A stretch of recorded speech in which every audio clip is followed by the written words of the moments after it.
And if you talk about Delhi, Delhi is like one of the worst polluted cities, even though it's the capital. And there are days when you cannot see anything. There is no visibility. I've seen pictures of it, and it's terrible. And nowadays everybody's supposed to wear a mask. What is the air quality index? The air quality index gives you an idea as to, in simple words, how good the air quality is for you to breathe, especially for patients who have immunocompromised status or who have comorbid conditions. So it will actually, if you go to AQI, which is air quality index, that tells you how much is the density of the 2.5 particulate matter. So we are very lucky, actually. Roseville and El Dorado Hills, I just looked at it, and our air quality is fantastic. It has been like 30s to 40s. Less than 50 is fantastic. I see. So they give a number to the AQI, air quality index, based on the density of the 2.5 microparticles. Correct. I see. And then, and if it is less than 100, it's okay. Less than 100 is okay. So less than 50 is fantastic. We should all aim for less than 50. So less than 50, the quality is good for everybody. 50 to 100, if you have underlying lung disease, then you have to be a little bit careful. I see.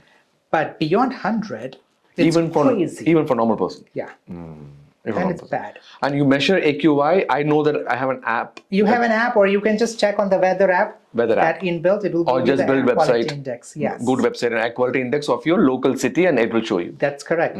So in Delhi, the air quality index goes till 500. Beyond that, 500. It goes till 500. When it is all purple and red, they have different colors of it. I don't memorize the color because it's so easily available online. But sometimes the air quality in Delhi goes beyond 500 to like 700, 800.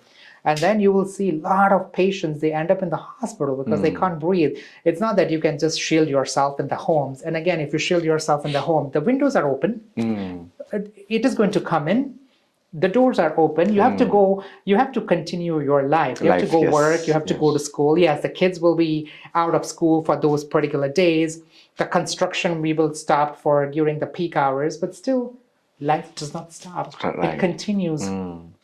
So important thing will be that do everything possible, you as a human being, to cut it down, and then our administrators and ministers, they have to do something to cut down the pollution. To cut it down, we need to understand the risk involved, right? Yes. So I recently read a meta-analysis where it published like all 16 different articles, and then said that air pollution actually can increase the risk of myocardial infarction. Correct. Heart attack. Yes. Your thoughts on it? Is that the major risk factor, or it is a very important risk factor? What are the other complications that can happen with AQI being more than 100? So, of course, your lungs are very delicate and sensitive.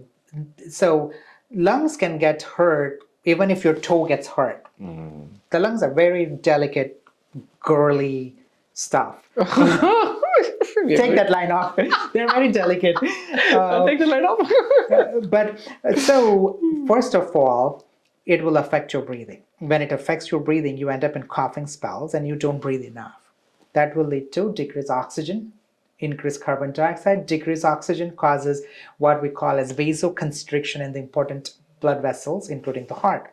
Plus, with the pollution, you are still taking nicotine, you are taking a lot of sulfur dioxide, you are taking carbon monoxide. All of those will make your blood vessels thick and sturdy rather than floppy. And so then it hardens the wall of the blood vessels, and therefore your blood flow to the important organs decreases. And therefore you will definitely end up in the hospital with respiratory failure. You may need oxygen, or you may end up on something called a BiPAP, which is a mask that you put on your nose and the mouth to help you breathe. And if that fails, you end up on the ventilator.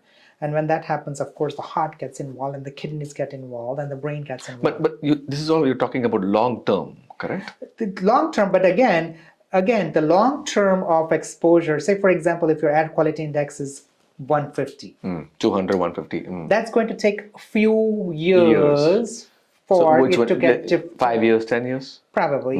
But now, if your air quality index is 500, 1,800, you'll see immediate problems. And that's why you will see in India that a lot of young kids they have developed asthma or wheezing, which was not that Common before. common before when you and I we grew up like 40 years ago. Yeah. So that's a big problem.